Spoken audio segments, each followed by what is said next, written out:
Bismillahirrahmanirrahim. Assalamualaikum warahmatullahi wabarakatuh.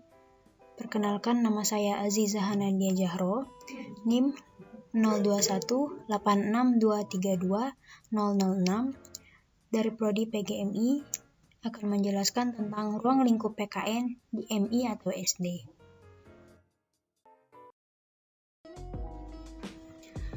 Ruang lingkup materi PKN di MI atau SD, di mana meliputi kekuasaan dan politik. Subaspeknya tentang demokrasi. Ada norma, hukum, dan peraturan. Subaspeknya tentang norma yang berlaku di masyarakat dan HAM.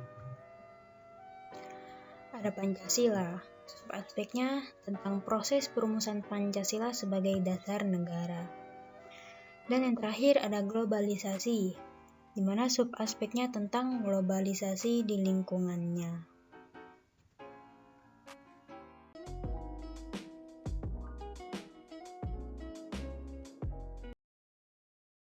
Berikut uraian pembahasan pengertian demokrasi. Demokrasi adalah sebuah bentuk pemerintahan yang seluruh rakyatnya memiliki kesetaraan hak dalam keputusan yang dapat mempengaruhi kehidupan warga negara, atau yang sering disebut dengan pemerintahan dari rakyat, oleh rakyat, dan untuk rakyat. Kemudian selain pengertian demokrasi, ada juga pengertian demokrasi konstitusional, yaitu suatu gagasan pemerintahan demokratis yang kekuasaannya terbatas dan pemerintahannya tidak dibenarkan bertindak sewenang-wenang.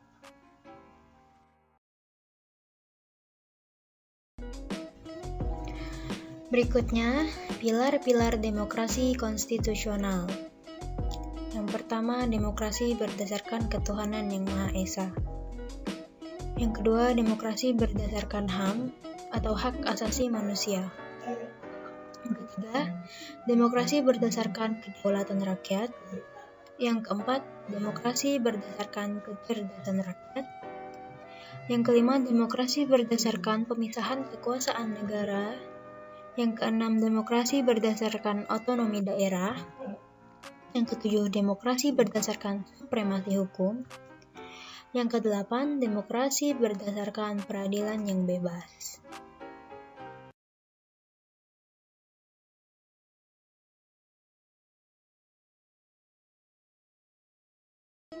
Yang kesembilan, ada demokrasi berdasarkan kesejahteraan rakyat. Dan yang ke-10, demokrasi berdasarkan keadilan sosial.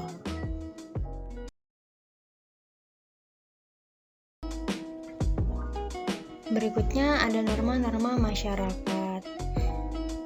Seperti yang kita tahu, pengertian dari norma atau kaidah merupakan patokan atau pedoman tingkah laku yang diharapkan.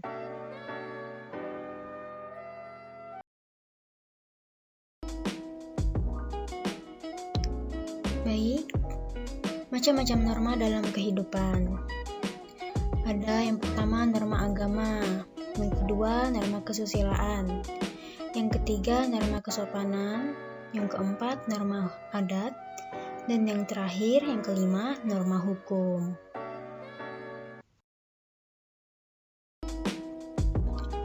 Kemudian selanjutnya ada proses perumusan Pancasila sebagai dasar negara.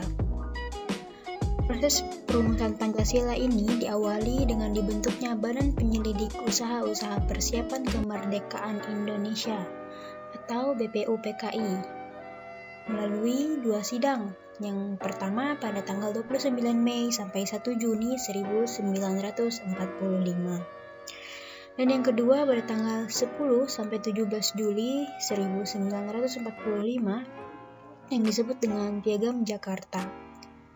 Kemudian BPUPKI dibubarkan dan diganti menjadi PPKI atau Panitia Persiapan Kemerdekaan Indonesia.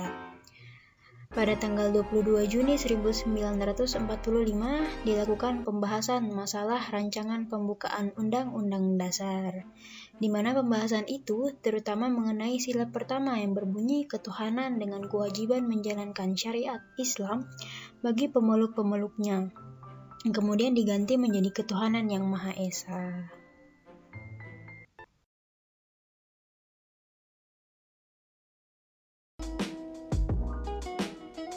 Pengertian dari globalisasi.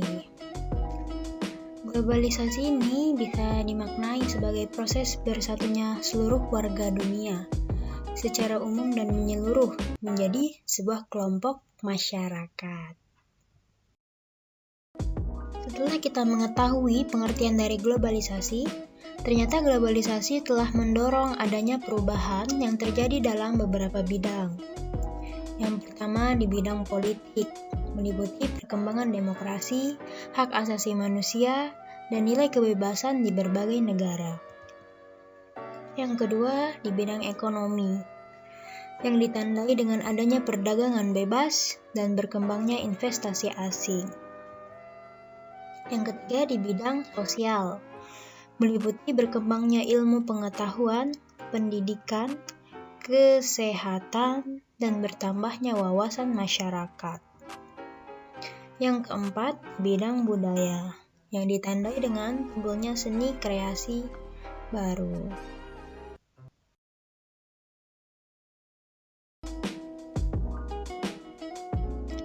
Yang kelima, dari bidang teknologi, meliputi peningkatan teknologi komunikasi, elektronika, dan telekomunikasi. Yang keenam, pertahanan dan keamanan, yaitu ditandai dengan makin beragamnya persenjataan militer. Yang ketujuh, dari lingkungan hidup, ditandai dengan semakin menipisnya lapisan ozon, perubahan iklim yang drastis, dan semakin langkanya keanekaragaman hayati. Saya kira cukup sampai di sini pembahasan ruang lingkup PKN di MI atau SD. Sebelumnya saya ucapkan terima kasih dan mohon maaf sebesar-besarnya apabila banyak terdapat kekurangan atau kesalahan di dalam pembahasan ini. Sekian dari saya. Wassalamualaikum warahmatullahi wabarakatuh.